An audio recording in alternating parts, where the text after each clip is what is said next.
look, I don't know if you guys have seen, but Nico obviously goes to UCLA. We've all seen that. Then Madden, his brother, also transfers, who's also a quarterback who was committed to Arkansas. He committed to Arkansas in January, in this past recruiting cycle. Gets into class, then just obviously dips out in the middle of spring. Arkansas's collective is now demanding roughly $200,000 back from Madden, the money that he took obviously for coming in, essentially a buyout, a payout of like, you took this money and didn't do anything for us. Yeah. Like, that's not okay. Here's the irony of this that I find funny. I agree with this situation. Like, we don't want this. And I saw some people comment like, well, what about when coaches leave? There's buyouts, guys. If they were to leave early out of a contract, I don't know who covers it. It could be the new team, what have you, but they have to essentially give some of that money back that they agreed upon. They don't get to walk away from it. Now, if they get fired, obviously we see like in the Jimbo Fisher situation, they can walk away with it. There's different scenarios there, but if you choose to walk away, then there are buyout clauses. Coaches have those things too. In a weird way where again, the whole point of this is to kind of even this playing field. And we've talked about this on Monday's show too, where the colleges are the one that are still screwing over these players. Ultimately, they're still the big brand. And as much as I want this to kind of work itself out and for the big brand to win, it's kind of funny that we always love for the bad guys in this scenario, I would say, is the school. And for the little guy, which is the player, to win, I kind of want the school to win here, i.e. the collective. Because what you have to look, as much as we're having fun trolling this and watching the situation, like it takes one bad egg. We've seen it with the Rashada situation. We're not we're not shy from this either. I want this cleaned up for everybody. It's got to work itself out tenfold. And look, you can't put all your this energy and this effort for them just to take some money and just dip out when it pops in. What are your thoughts, Ty? Yeah, I mean, if you're going to allow that to happen, I mean, this is going to get worse and worse because, I mean, if you go and you say Arkansas, let's just use Arkansas for example, and we're giving you $1 million, and then you give $1 million, and in the spring UCLA goes, oh, come over here, we'll give you 1.5. You know, like now they've already stolen money and they've gotten more money. So like you would see more and more of this, and like this is not where college football needs to go. I keep saying if we're going to pay these guys, they need to sign contracts. They're going to have to sign contracts because once you enroll in that school and you've taken money, we got to have something in place to where if you leave, you have to pay it back, or, you know, you are entitled to be here for at least 2 years, because I think this is going to continue and continue. You're just going to see people flying all over the place, and it hurts coaches and different schools as well. Because like I said, when you're scheming for things moving forward. You're getting ready for the season. The season starts. The spring is when the season starts.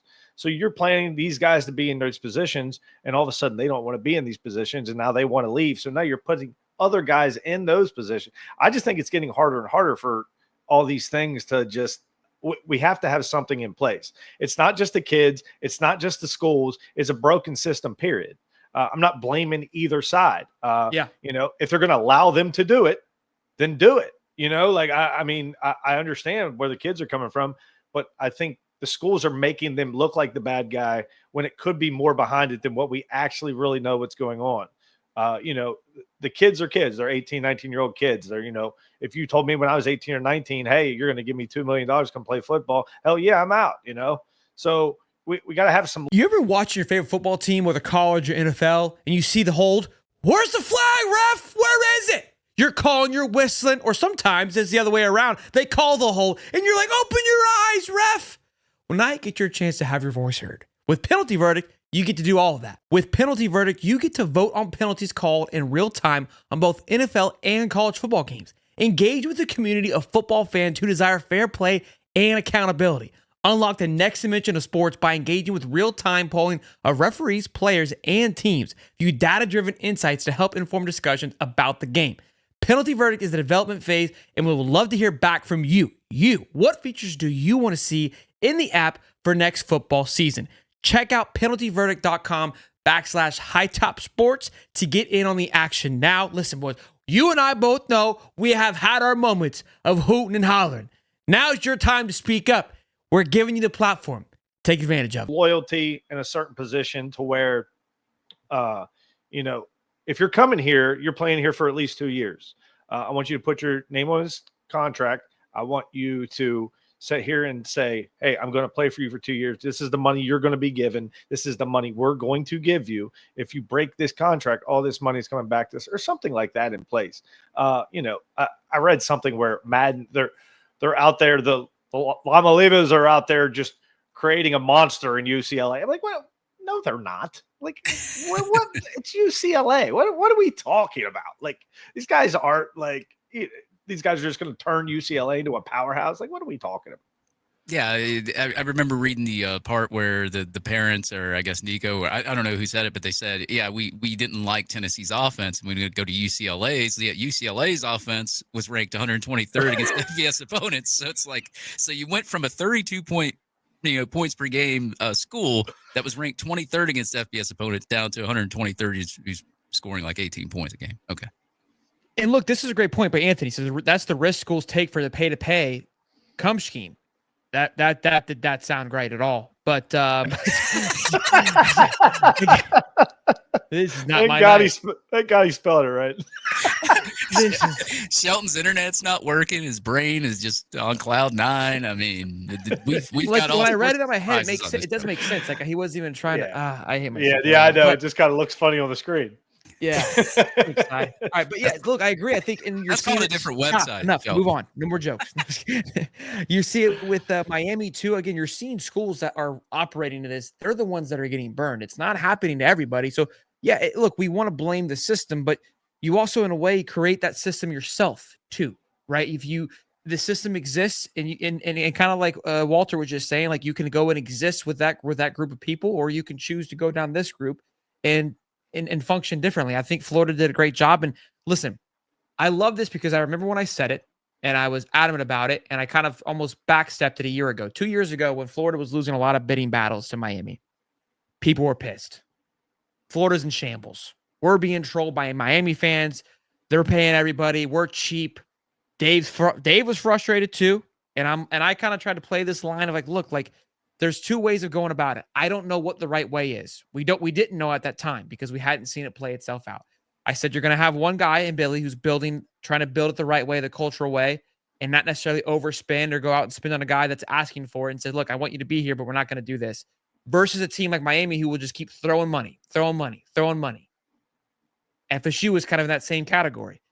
Last year, and even 2 years ago, FSU has success. Miami shows some success. We're saw kind of on this bender. And that's where, I even said, it's like, look, I supported this, but now it's starting to get a little wobbly. Here we go now. His play was the long play. Miami is starting to lose a lot of guys. They're looking a little rocky. FSU's kind of uncertainty where they're going to go. You're seeing Tennessee, who played that early on too. They're looking a little rocky. And even Josh Pate said, like, this was detrimental to their offense, to their team. And now Florida is sitting in a really good place. So I think at the end of this year, we'll be able to really see like what method was the right way. But yeah, you're saying it's the system, but you can still function in this system your own way. It's just going to be a little bit harder. So yeah, I mean, it takes adaptation, because I mean, this is what are we, like 3 years into this or something like that? I don't know when this all started. About 4 exactly, 3 or 4, and you're seeing like. So like rosters are completely changing constantly, and that's hard. Back in the day when college football didn't have all this, like you earned leadership and you had loyalty and you knew what your team was going to be the next year. Now you have no clue. You have no plan. Like back in the day when you're a coach, you would take the guys that were seniors off the depth chart and throw them back, and then you put the guys up the next time. But now you don't have that. Like you might not have any of these guys next year. And it's just, I keep saying it and I'll spit it until it actually happens.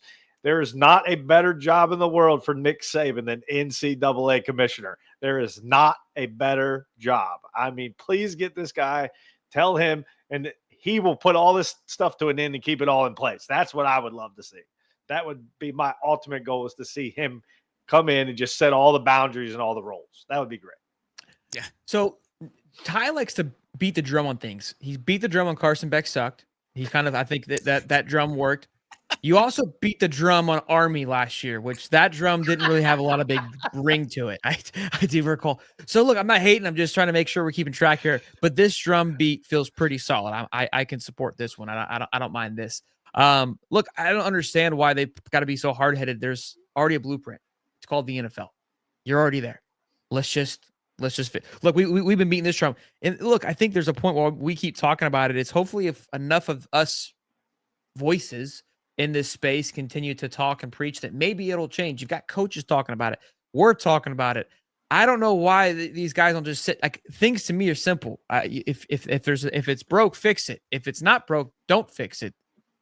Well, The NCAA likes to fix things that aren't broken, not fix it when it is broken. But I don't know.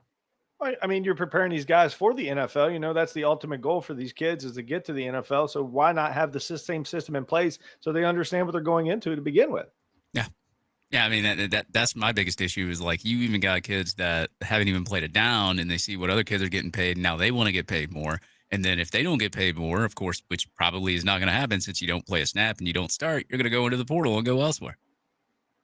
Yeah, instantly. I mean, just, oh, see, I transferred here, now I'm transferring again. And that was your depth. That was your depth for next year and the years prior to that, and now they're just gone.